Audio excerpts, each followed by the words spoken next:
नमस्कार, केम छो and hello to all our viewers wherever they are. Talk and D with HND में आप सबका हार्दिक स्वागत है। मित्रों, इस शो का मुख्य उद्देश्य हमारे आसपास उपस्थित ऐसे विशिष्ट महानुभावों से आपको मुखातिब कराना है जिन्होंने एचआर के क्षेत्र में एक विशेष योगदान दिया है। यह मंच उन्हीं के माध्यम से उनके द्वारा एचआर के क्षेत्र में हो रही अनेक गतिविधियां और आपके मन में उठ रहे कुछ प्रश्नों के जवाब ढूंढने का मंच है। जी चाहता है लिख दूं दौरे अमन जहां में, जी चाहता है लिख दूं दौरे अमन जहां में, ना जाने कहां मिलेगी ऐसी कोई स्याही। इस जमाने में अमन को लिखने के लिए स्याही मिले या ना मिले पता नहीं, लेकिन इस वक्त मैं जहां खड़ा हूं ये दुनिया में इंक यानी स्याही बनाने वाली एक बहुत बड़ी कंपनियों में से एक है। मिलाकिया समूह की माइक्रो इंक्स, जिसको 2006 में जर्मन ह्यूबर ग्रुप से अधिग्रहित किया, दुनिया में इंक बनाने वाली काफी बड़ी कंपनियों में से एक है। पिछले एक दशक में इस कंपनी ने अनिरुद्ध प्रगति की है। हमारा आज का संवाद इस कंपनी में करीब 4000 लोगों से जुड़े, उनके सामाजिक और बौद्धिक विकास में योगदान देने वाले और संकल्पना को वास्तविकता में परिवर्तित करने में निपुण, that is expert in institutionalisation concepts, Vapi इकाई के हेड एचआर और एडमिनिस्ट्रेशन श्री अनिरुद्ध पंचाल जी के साथ हैं। अनिरुद्ध जी पिछले करीब 15 सालों से तत्कालीन माइक्रोइंक और आज ह्यूबर ग्रुप के साथ जुड़े हैं। आइए रूबरू होते हैं बहुमुखी प्रतिभाओं के धनी, जो पेशे से एचआर प्रोफेशनल लेकिन एक लेखक, कवि, writer, script writer, six sigma में ब्लैक बेल्ट और इस वापी इकाई के हेड एचआर और एडमिनिस्ट्रेशन श्री अनिरुद्ध पंचाल जी। अनिरुद्ध जी, आपका स्वागत है। Thank you Aditya, thank you.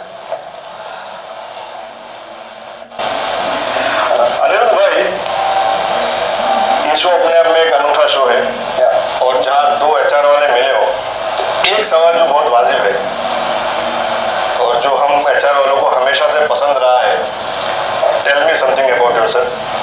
So let us begin this conversation with this fundamental question of tell me about yourself and about the organization where you are currently serving. जैसे interview में normally बोलते हैं tell me about yourself, वैसे तो आम आदमी हूँ। मुझे यहाँ पे लोग आम आदमी पार्टी बोलते हैं AAP is my signature. However, jokes apart, but I'll say I'm a artist by heart, an engineer by profession.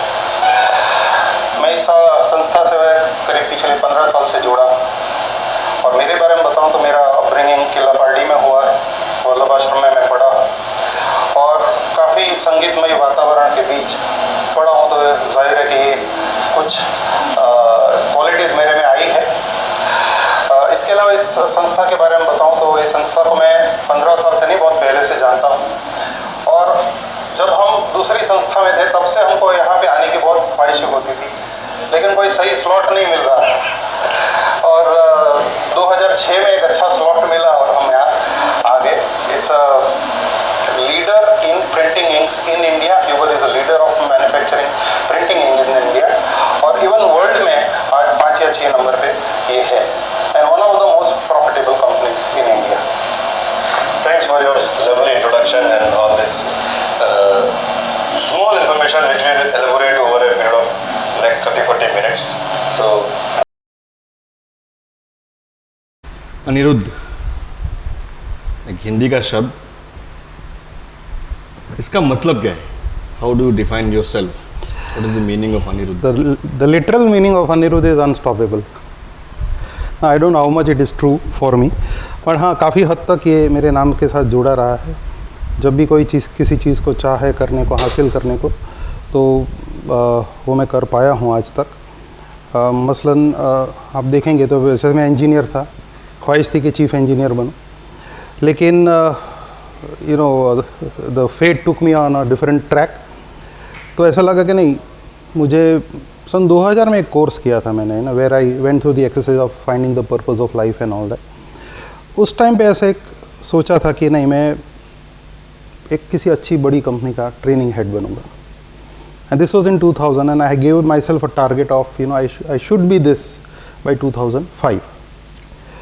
But जैसे वो डायलॉग जाता है शाहरुख खान का कि जब तुम किसी चीज़ को दिलो जान से चाहते हो तो सारी कायनात। पूरी कायनात आपको उनसे मिलाने में लग जाती है, वैसे ही कुछ हुआ actually. The kind of people I met were training people. The kind of books I read, it was all about training. The kind of any informative material that I was associated with was all about training. And the reality is, you know, I could achieve that position. वो जो पदवी जो मैंने हासिल की वो 2002 में हासिल कर ली थी. वैसे ही लगा था कि चलो अभी ये तो हासिल हो गए, तो जैसे एक आदमी की जनरल इच्छाएं कम नहीं होती है, तो नेक्स्ट स्टेप क्या, तो भाई HR हेड बनना चाहिए. तो लगा भाई रिटायरमेंट तक तो हो ही जाएंगे.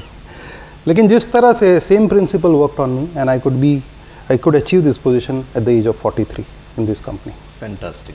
Yeah. So, Anirudh, unstoppable. Unstoppable. You are otherwise also. यहाँ एक जिज्ञासा है मुझे है, और आई एम श्योर आपके बारे में जानने के बाद, सुनने के बाद काफ़ी लोगों को भी ये जिज्ञासा रही होगी.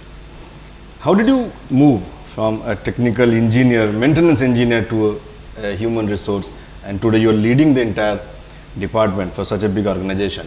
So what was the motivating factor, you may say, or what was the transformation method or process that brought you from an engineer to an HR head? किसी ने बहुत अच्छी तरह समझाया कि अगर सक्सेस हासिल करना हो ना तो ऑब्स्टेकल्स निकालते जाओ रास्ते में, सक्सेस आ ही जाएगा एक्चुअली.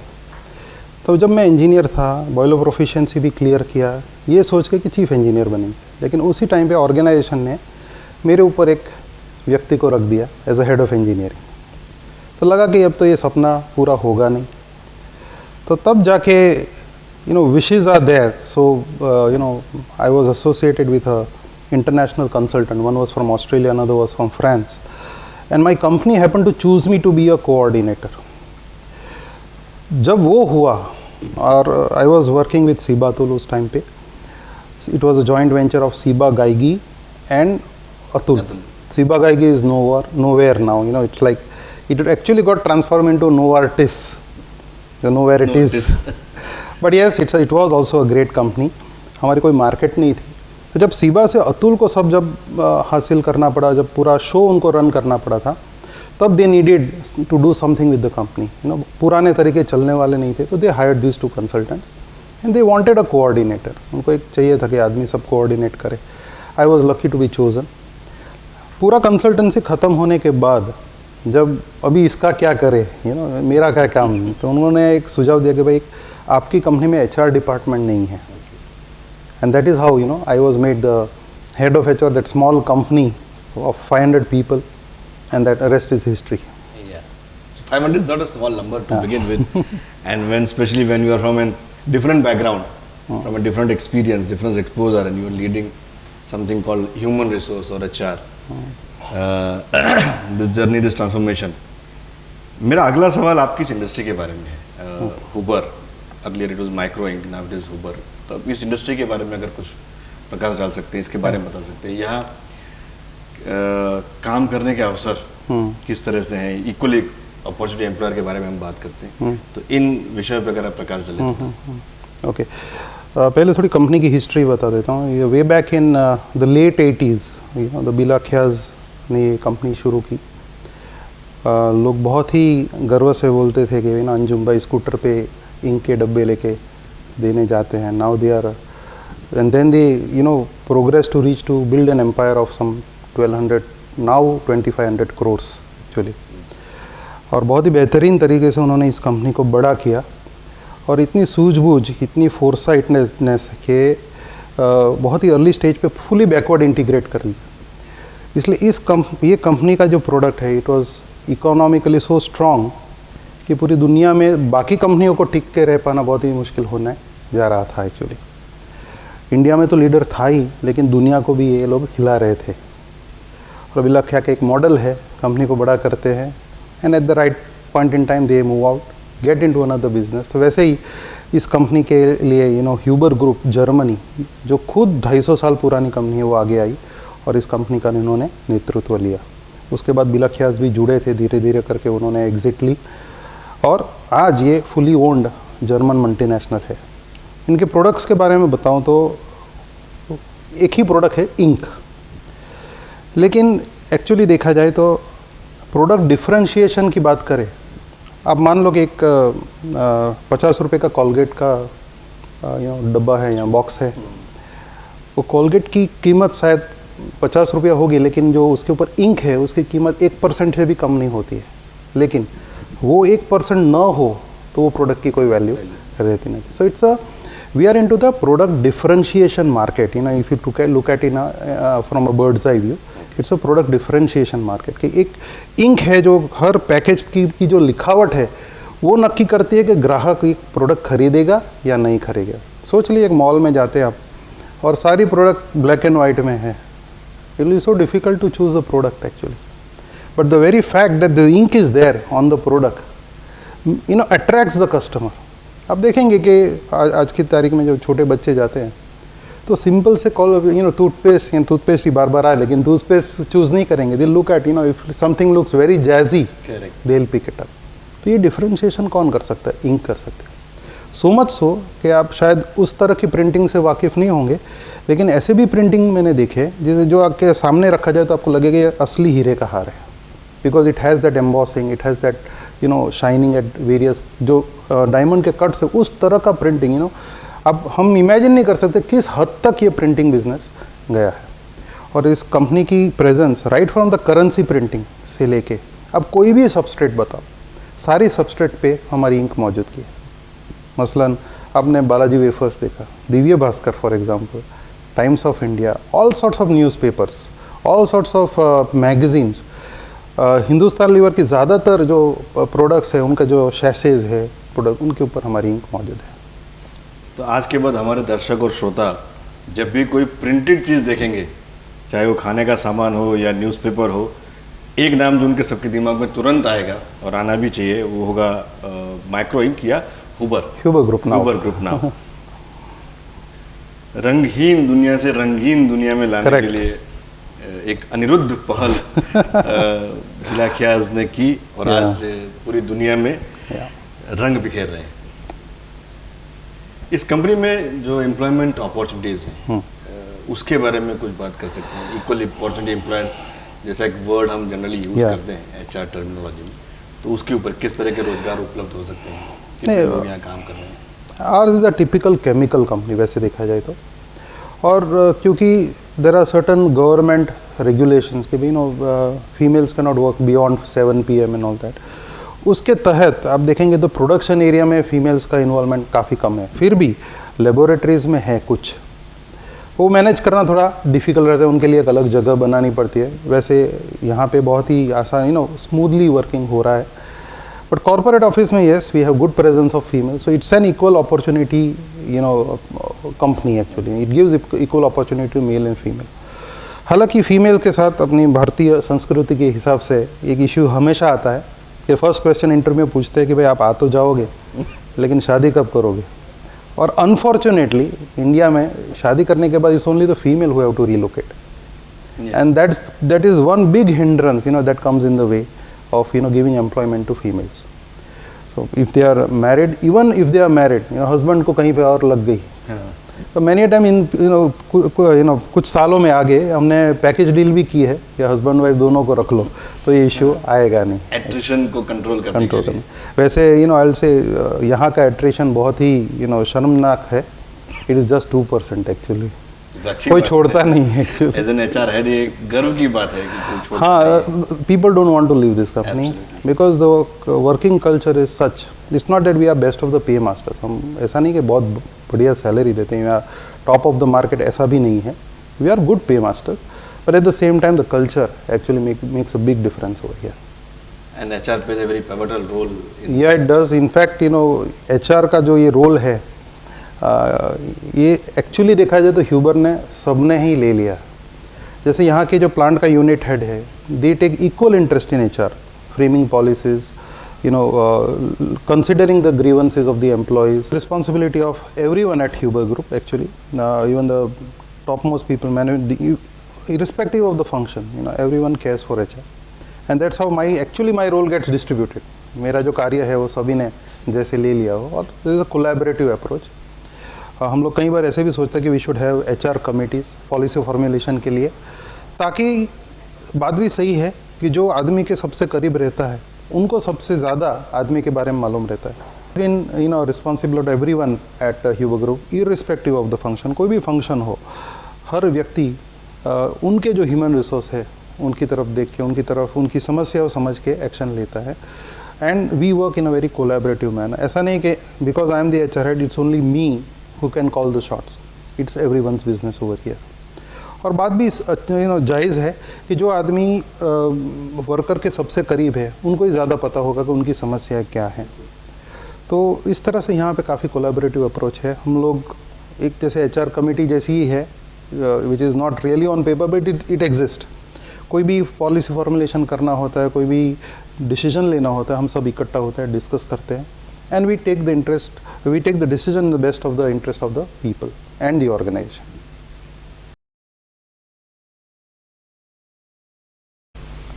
तो एचआर के बारे में अब हमने बात फॉर्मली चालू कर ही दी है। तो जैसे आपसे बात कर रहे थे और पता चला कि your expertise is in institutionalisation of concepts. या एल&डी के प्रति भी आपका काफ़ी झुकाव रहा है शुरू से ही, जैसा आपने जाना आज की बातचीत में भी और इसके पहले भी। तो मेरा अगला सवाल ये है कि आप ट्रेनिंग और एजुकेशन को कैसे अलग करते हैं? How do you differentiate the training with learning or teaching or education? Before I go to that, I'll just speak a bit on what is institutionalization of a concept. ये शायद एक अलग टर्मिनोलॉजी होगी इन द करंट वर्ल्ड। लोगों को शायद clearly, या at least they would not know how I understand as institutionalisation of concept. एक एग्जांपल देता हूँ। जैसे हमारी संस्था में काइजन का इनिशिएटिव हुआ, उस काइजन के इनिशिएटिव में एक बहुत ही अहम हिस्सा ये होता है कि कंपनी में नॉन वैल्यू एडिंग एक्टिविटीज़ क्या है उसको देख पाना। यानी हम जैसे एक वॉक थ्रू करते हैं तो हमको पता चलना चाहिए कि हाँ ये नॉन वैल्यू एडिंग है। और काइजन में जैसे मैंने आगे बताया, सक्सेस के लिए ऑब्स्टेकल्स निकालना है। कंपनी की एफिशिएंसी के लिए सिर्फ नॉन वैल्यू एडिंग एक्टिविटीज़ निकाल देनी and everything remains value adding. You understand? तो ऐसे बहुत सारा हमने ट्रेनिंग प्रोग्राम्स किए हैं और उसका एक उदाहरण कि असर किस तरह से हुई है। तो मैं जब कभी प्लांट में जाता हूँ तो कोई भी मुझे पकड़ के बताएगा कि अनिल भाई देखो वो 500 रुपये लटक रहे हैं। This is institutionalisation of concept. He has really imbibed the whole concept of what is non value adding in this organisation. रही बात एजुकेशन और ट्रेनिंग की, तो एजुकेशन जैसे हम स्कूल में जाते हैं तो टीचर्स बोलती है, हम समझते हैं, it's like filling ourselves with knowledge. Training essentially involves change in behaviour. हमने किसी को किसी बात में ट्रेन किया तो इमीडिएटली अगर उनका बिहेवियर बदलता नहीं है तो there is no training, there is only education. So unless and until जब तक बिहेवियर में, वर्तन में बदलाव नहीं आता है तब तक एजुकेशन ही है। बदलाव आता है तो समझना कि आदमी ट्रेन हुआ है। Implementation of education results in training. That is how I understand. Huber में ट्रेनिंग को लेके क्या क्या एक्टिविटीज़ आप करा रहे हैं? ह्यूबर में वैसे तो अभी का जो पैंडेमिक का पीरियड है उसमें क्लासरूम ट्रेनिंग तो ऑलमोस्ट पिछले 2-3 साल से बंद ही है, लेकिन कुछ ना कुछ ज़रिया निकालना पड़ता है कि लोगों तक नॉलेज जाए, इन्फॉर्मेशन जाए। तो हमारा एक एचआर पोर्टल है, उसके ऊपर एक वीक में एक क्वेश्चन, जैसे एक सेफ्टी है, safety is very important for our organisation और सब ऑर्गेनाइजेशन के लिए, लेकिन ये एक ऐसी चीज़ है जिसके ऊपर लगातार कुछ ना कुछ कनेक्शन होना चाहिए वर्कर्स के साथ। तो हम लोग हफ्ते में एक बार एक क्वेरी या एक क्विज़ छोड़ देते हैं, लोग रिस्पॉन्ड करते हैं, कुछ लोगों का सही जवाब होता है, कुछ लोग का गलत जवाब होता है। तो हम लोग फिर से गलत जवाब क्यों है, क्या सही जवाब है, उसका एक्सप्लेनेशन क्या है, वो भेजते हैं। In a very subtle manner, this education keeps happening, and we expect that this education will ultimately result into training because ये implement करना ही है उनको शॉप फ्लोर के ऊपर। तो ये एक बात है। Second thing is every day एक मेरे ईमेल से एक स्माइल जाता है, और स्माइल क्या है? Smile is just a joke. Okay. और जोक के साथ कुछ सीख, there is some learning point after the explanation of that joke. So ये जब जाता है, आप सोचिए सुबह सुबह आदमी लैपटॉप ओपन करता है, कंप्यूटर ओपन करता है, first thing that he has to so is this smile. इसलिए देयर इज समथिंग ह्यूमर, और humour is very important in learning and development. Let me tell you, एक ट्रेनर जब audience के सामने खड़ा होता है, all of them are unknown people, how do you quickly make that rapport? humor is the solution to that. Or I'm just using humor to create some kind of learning in the employees. So the day at Huber begins with a humor. Yeah. And a smile. That's fantastic. आपने six sigma किया, आप black belt हैं. I mean the apex certification in six sigma. तो एक HR professional के लिए ज़रूरी है क्या? आपको क्या लगता है कि एक एचआर प्रोफेशनल को भी सिक्स सिग्मा होना चाहिए या आप इसको कॉम्पिटेंसी से जोड़ के देखते हैं? This is an information age, we all agree कि यहाँ पे जो भी दुनिया में हो रहा है और इन्फॉर्मेशन की मारा मारी, इसने उसका डेटा चुरा लिया, उसने ये सब चल ही रहा है actually, which means data is very very important in this world today. And in order to be able to make proper decision, data is a must. कल ही मैं किसी व्यक्ति से बात कर रहा था, तो एक क्वेश्चन है कि भाई यहाँ पे बहुत ट्रक खड़ी रहती है. तो उसने पूछा बहुत मतलब कितनी? नहीं, बहुत ट्रक खड़ी रहती है, बहुत देर तक खड़ी रहती है. Now see just look at this statement, they are without any data. Absolutely. तो उनको क्या लगा, नहीं इसके लिए कुछ करना चाहिए, एक बड़ा सा प्रोजेक्ट करना चाहिए. तो अगले व्यक्ति ने कहा कि नहीं तुम एटलीस्ट डेटा लेके आओ. व्हाट द डेटा सेट, बहुत ट्रकें हैं लेकिन सब ट्रक 24 घंटे में निकल जाती है. सिर्फ 3 तक का ट्रक ही है जिसको 24 घंटे से ज़्यादा रुकना पड़ता है. Now see what miracle can data create. No, that this simple data saved that company million of cost. Absolutely. This is how it is. And आपको शायद पता होगा, there is, altogether a new field that has taken ground, which is of HR analytics. Yes. Okay. A new buzzword. Yeah. Now it is all about data. You capture every single thing associated with an employee. Look at the trends. Look at the correlations. Analyze it. You will get lots of things to do. काम मिलेगा HR लोगों को कि भाई करना क्या है actually. This is how data is important. And therefore six sigma is nothing but it's a statistical tool. It's just by having six sigma does not improve the company. Six sigma is to know how the company is performing and therefore you can take some action. That's how it is. Very insightful information, at least when we talk about certification and acquiring the knowledge. Of course, data analytics is a buzzword, so काफ़ी aspiring HR professionals हैं. आप by design HR में नहीं हैं, you transform from one to another. But there are many aspiring HR professionals, those who are learning HR, those who are getting their qualifications in HR. What learning process they should adapt to improve themselves? Or to be a good HR professional per se? In a way, I would like to mention over here that जो course curriculum जो ज़्यादातर colleges में है, have got obsolete to a larger extent. नए concepts आ रहे हैं, HR analytics है, दूसरे और concepts भी आ रहे हैं, लेकिन जो base जो है वो आज भी सदियों पुराना है. मुझे आज भी याद है कि जब मैं डिप्लोमा इन HRD कर रहा था, जस्ट 10 years बैक की बात कर रहा हूँ, लेकिन जो प्रोफेसर आ रहे थे उनकी नोट्स देख के मुझे लगता था कि कम से कम पिछली सदी की होगी. You understand. So the same old knowledge can not work. Right. Now एक और मान्यता है लोगों में कि नॉलेज के लिए हमको इंस्टीट्यूशन में ही जाना पड़ता है. Not necessary. It is not necessary. In fact जैसे हम ह्यूबर में कहते हैं कि gaining knowledge is an equal responsibility of the employee, not the employer. Training is equal responsibility of the employee and not only the employer. Similarly, हम सबकी ये निजी जवाबदारी है कि अपने आप को अपग्रेड करें. उसके लिए क्या करना है कि अगर मैं if I am oriented towards a particular target या सब्जेक्ट, तो I just need to know what is the gap in me, what is actually required in the to be able to be effective and gain that from wherever it is available. आज तो बहुत सारे sources है actually. Internet is one of the biggest source. But I would suggest one very important source is हमारी locality में कोई ना कोई अनुभवी होता है. उसके जैसा सोर्स ऑफ नॉलेज कहीं और नहीं होता है. One should get associated with such people, make them the mentor and keep gaining knowledge, because that knowledge comes out of experience, not just out of some bank of data. No, bank of knowledge से नहीं आ रहा है, ये अनुभव से आ रहा है. और अनुभवी, जैसे किसी ने कहा ना, जाना पहुँचे रवि ત્યાં पहुँचे कवि, ने जाना पहुँचे कवि ત્યાં पहुँचे अनुभवी. That is the difference it makes. आपने इंटरनेट के बारे में बात की, तो बहुत सारी इन्फॉर्मेशन इंटरनेट पे अवेलेबल है.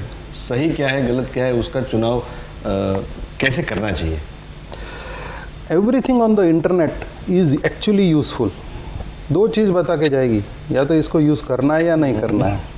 This works, this doesn't work. So everything is useful. One should be open to gain knowledge, check with the relevant expert. जैसे मैंने बताया, you get associated with people around, you know, कहीं ना कहीं कोई ना कोई तो मिल ही जाएगा मेंटर.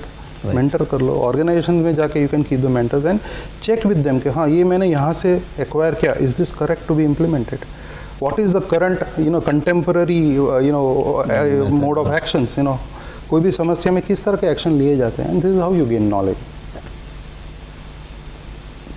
किसी व्यक्ति के विकास, व्यक्तिगत विकास के लिए learning and development, pre employment और पोस्ट एम्प्लॉयमेंट किस तरह से इम्पोर्टेंट है? हम L&D के ऊपर थोड़ा फोकस कर रहे हैं ज़्यादा, क्योंकि आज जितने भी HR प्रोफेशनल्स और एस्पायरिंग या जो अब बिगिनर्स हैं जिन्होंने अभी अभी शायद HR में ज्वाइन किया होगा, उनके लिए ये कुछ चीज़ें हैं जो ज़्यादा मायने रखती हैं कि उनको खुद के विकास के लिए किस तरह से आगे बढ़ना चाहिए. See, the world is moving fast and it keeps moving, and each one of us just cannot afford to sit where we are. किसी व्यक्ति ने बहुत अच्छा कहा कि इफ़ यू जो हम करते आ रहे हैं वही करते रहेंगे, जो हमें मिलता आ रहा है वही मिलता रहेंगे एक्चुअली.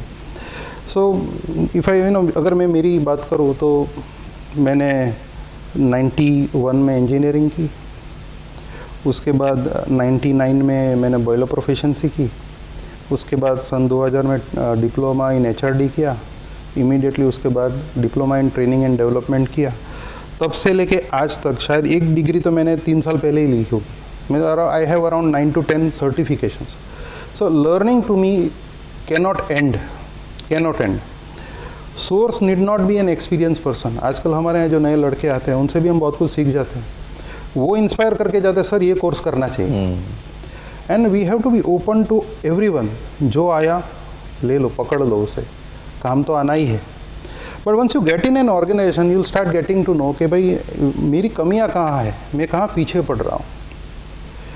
जैसे पेंडेमिक की बात करूँ तो I am a training and learning and development expert, fine. और जब पेंडेमिक आती है ना तो मैं अपने आप को बहुत कम पाता हूँ. इस स्थिति में कौन सी कॉम्पिटेंसीज रिक्वायर्ड है? नेटवर्किंग कॉम्पिटेंसीज रिक्वायर्ड है. गवर्नमेंट मशीनरी में पहुँच होना ज़रूरी है, मेडिकल मशीनरी में पहुँच होना ज़रूरी है. And suddenly you find oh my god. But anyway, better late than never. जागिया त्यारती सवार आज थी करो. तो वी हैव क्रिएटेड प्लान्स कि भाई किस तरह से इसमें भी हमारा एक स्थान हो, ताकि जब कोई भी इमरजेंसी आए तो we are ready to cope up with that. Pandemic, this is the word that you recently used in our previous conversation, and I'm sure that your industry and organization is also not untouched with this pandemic, as it is hovering world over. This pandemic, what all threats or the opportunities that has been presented to you or to this particular industry type, if you can explore? Yes, as you said, we have not been untouched by the pandemic. In fact, हमारे लिए बहुत ही challenging रहा. हमें काफ़ी तकलीफ़ें हुई क्योंकि हमारे 5 प्लांट्स हैं. 2 वापी में है, 2 सिलवासा में है, 1 दमन में है. दमन सिलवासा डिफरेंट स्टेट्स, उनके कायदे कानून अलग. 2020 में आपको मालूम होगा कि बॉर्डर पे एंट्री रिस्ट्रिक्टेड थी, और सिलवासा में हमारे जो वर्कर्स काम करते हैं वो सारे गुजरात से जाते हैं. तो we could not push them there. फिर हमने सारे लोगों को होटल में रखा. फिर वो लोग उनका योगदान बहुत ही सराहनीय है, क्योंकि आप सोचो ऐसी विकट परिस्थिति में एक व्यक्ति अपने घर से 1 महीने तक दूर रहता है. आप सोचिए उन परिवार का कितना बड़ा योगदान है.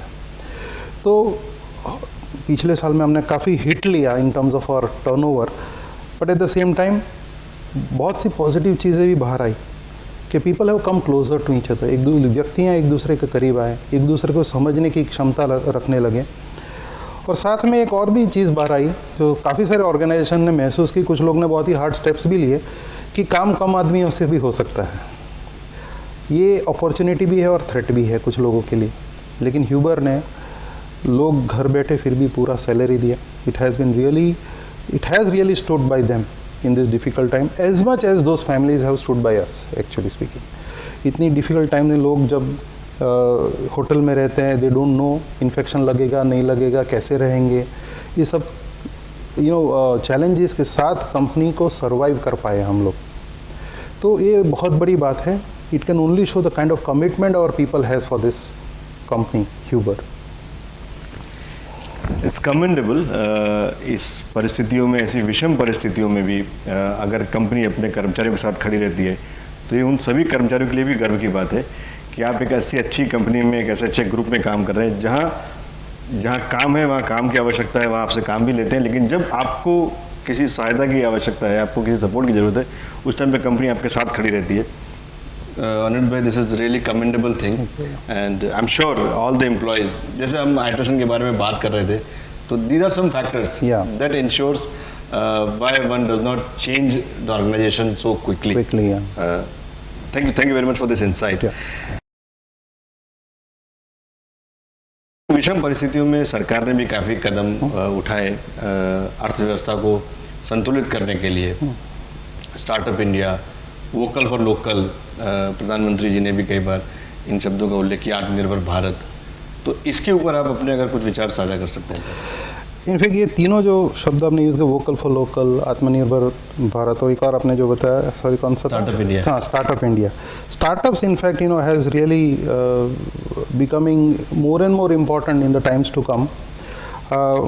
आई have few of my friends who actually have expertise in creating startups actually.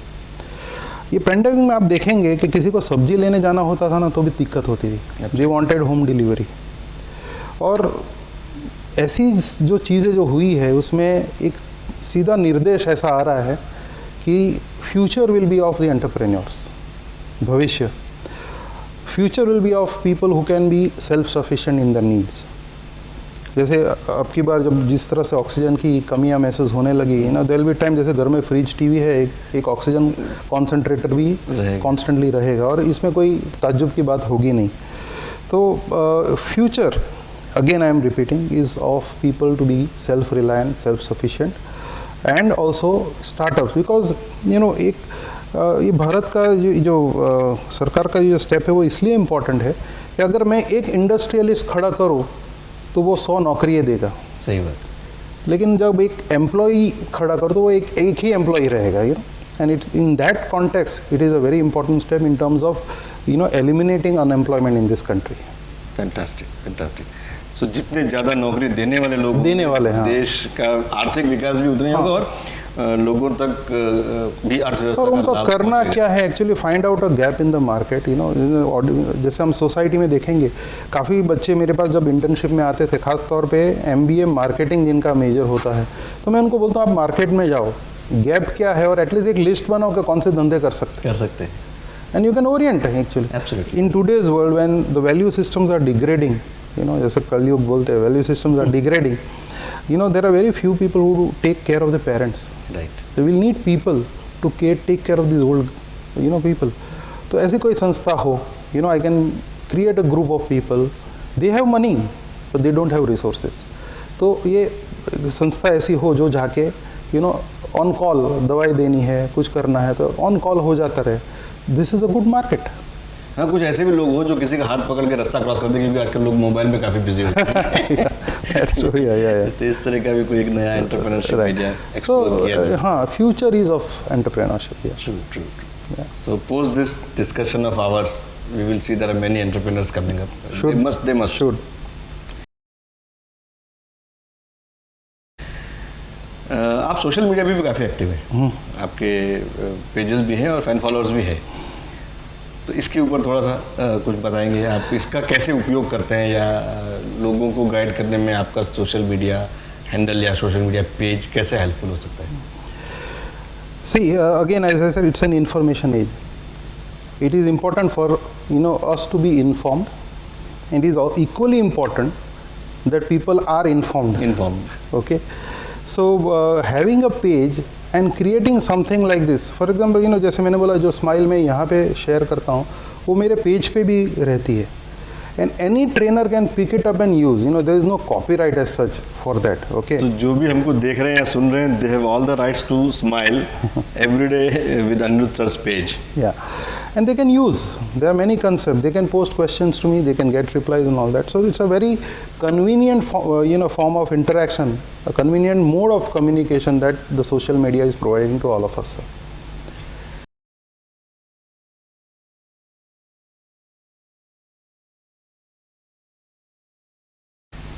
काफ़ी लंबा सफ़र रहा आपका अभी तक और अभी आगे जाना है। आगे जाना है। पिक्चर अभी बाकी है मेरे दोस्त। करीब करीब 30 साल का आपका प्रोफेशनल कैरियर है। कोई ऐसा इंसिडेंट, कोई ऐसा उदाहरण, कोई ऐसा एग्जांपल, कुछ जो आप चाहते हैं कि आप लोगों तक पहुंचाएं या शेयर करें, प्रोफेशनल, पर्सनल, किसी भी लेवल पे हो? Here I would like to share कि normally people don't like failures. But failure is the only thing that is responsible for growth. This is what I have learned. When I was in Atul, जब अतुल में था तब I was a blue-eyed boy. You know, everyone liked me, bosses liked me, I had a good growth, everything going fine for me.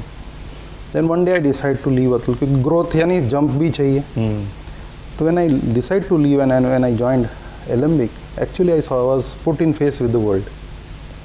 Suddenly I realized कि जो मैं जिस चीज़ों पे कूद रहा था मैं यहाँ कुछ भी नहीं हूँ, कुछ भी यानी it's like it was so devastating for me. I left that company in 9 months. Then I joined another company. वहाँ गया तो और भी हालत खराब. But then I realized कि there is certainly something wrong in me. I need to really fill these competency gaps, which were largely on my personality side. It's not the competency, but personality के जो gaps है कि भाई यहाँ पे मैं नहीं चल सकता. I'm not fitting over here. These were to be filled. I left that company also in 9 months. Then I joined Huber. When I joined Huber, again it was much a similar kind of thing. But this time I told myself कि कुछ भी हो जाए यहाँ पे टिकना है, कुछ भी हो जाए, कोई मार तो नहीं डालेगा ना. Correct. Because when you suddenly find that you are out of competency and it's a very scary kind of a thing. You suddenly feel कि भाई 2 कंपनियां 9 महीने में छोड़ी, तीसरा कौन रखेगा आपको. I am really grateful for Huber to have ignored that part and kept me, and that's the result why I am here for the past 15 years. And that is the philosophy perhaps you would also be adopting, that frequent changes sometimes can be of different reasons. Yeah. At the same time, one needs to learn from a failure, because when I felt that I am failing here, that was the time when I realized that I need to grow in these areas and work on myself, through which I was able to be here. Yeah. That's how it is. So हमने आपके बारे में, company के बारे में जितना मुझे लगा कि मैं जान सकता हूँ मैंने जानने की कोशिश की और अपने श्रोता और दर्शकों तक भी पहुँचाने का प्रयास किया. फिर भी कोई ऐसा सवाल जो आपको लगता है कि मुझे पूछना चाहिए था लेकिन मैंने नहीं पूछा, आप अगर वैसे तो आपने यानी अभी मैं आपको सवाल बताऊँ कि क्या पूछना चाहिए. Okay, you can ask me कि you are the head of HR, now what next? So that is it. Okay. You are the head of HR, what next? See, having achieved this position, जैसे मैंने अब क्या, जैसे ना एक कुंवारा लड़का होता है, शादी बहुत करने की उत्तेजना होती है, शादी कर लेता है, फिर उसके बाद क्या, what next? वैसी ही हालत हुई थी, भाई ये तो we have reached the peak, what next? But peak was not that actually. Peak was on self-development.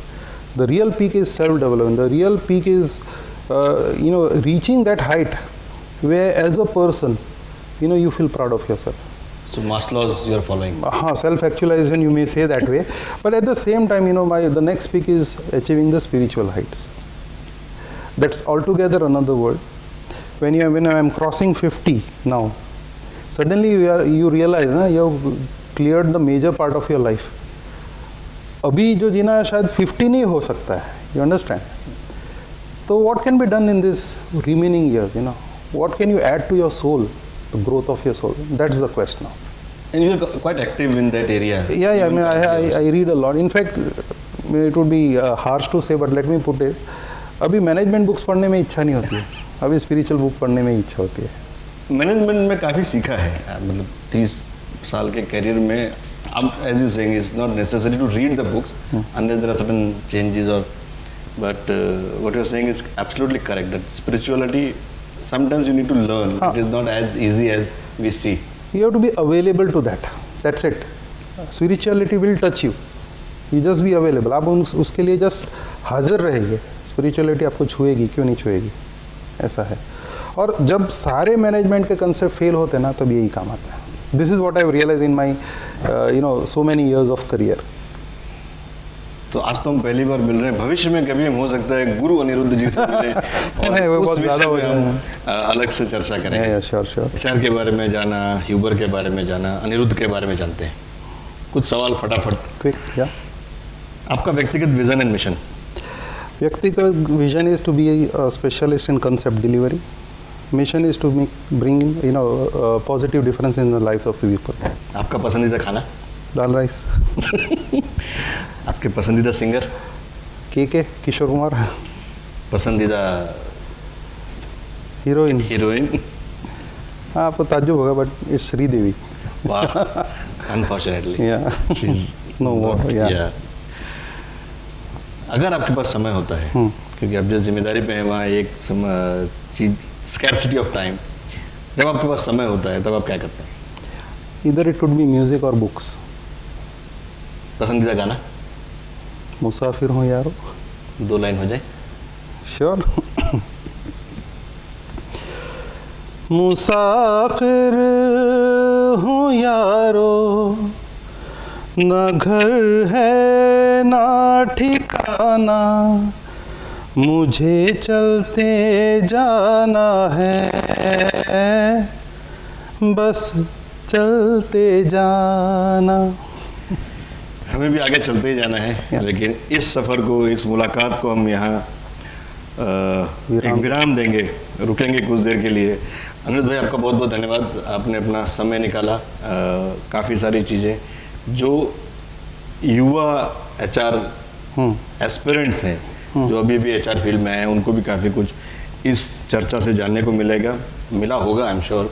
और आगे भी आप सोशल मीडिया पे अवेलेबल हैं, आप लिंक्डइन पे अवेलेबल हैं, तो हम में से किसी को भी किसी भी प्रकार के मार्गदर्शन की अगर आवश्यकता है तो आप उपलब्ध रहेंगे, ऐसी आशा के साथ. बहुत बहुत धन्यवाद. Thank you very much. एक अंत में एक चीज़ कहना चाहता हूँ जो दर्शकों के लिए है कि अभी की जो परिस्थिति है, जहाँ पे जो युवा हैं, there is a big supply demand issue. Supply of talent is more than the demand of the talent. तो ऐसे समय कई बार अक्सर होता है कि हताश हो जाते हैं. तो इसी स्थिति में एक चीज़ मैं बताना चाहता हूँ कि ईश्वर ने आपको यहाँ पे धरती पे लाके छोड़ा है, तो कुछ रोल तो निभाना ही है. एक बहुत ही अच्छा कंसेप्ट मैंने कहीं पे पढ़ा था कि पहले तो जो मार्केट है उसमें एक गैप ढूंढिए, उस गैप के अंदर आप अपने आप को एक्सपर्ट बनाइए, इतना एक्सपर्ट बनाइए और फिर उसमें फैलिए. सिंपल है, एक पेड़ जब लगाते हैं तो पहले उसका जो रूट है वो डीप जाता है और फिर नीचे से बढ़ता है. जले पे. एंड दैट इज़ समथिंग बहुत अगेन ये भी एक सन 2000 की सिचुएशन की बात है कि जब मैंने एक कोर्स ज्वाइन किया था, तब मुझे ये जिसे कहते हैं एनर्गो साइबरनेटिक स्ट्रैटेजी, ये जानने को मिला था कि सो लॉन्ग एज कोई भी संस्था में हम कोई गैप की तरफ ओरिएंट करते हैं तो there is no competition, because you are the only person doing that role. तो आपको सक्सेस मिलना ही मिलना है. यही चीज़ मैं सब दर्शकों को बताना चाहूँगा.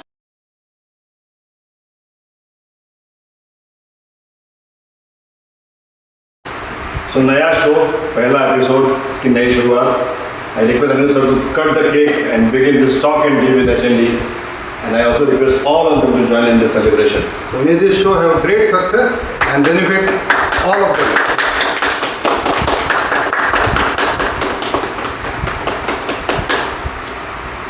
First one to Aditya.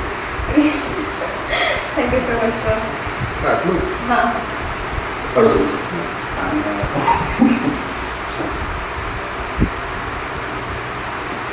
Thank you. How? My buddies.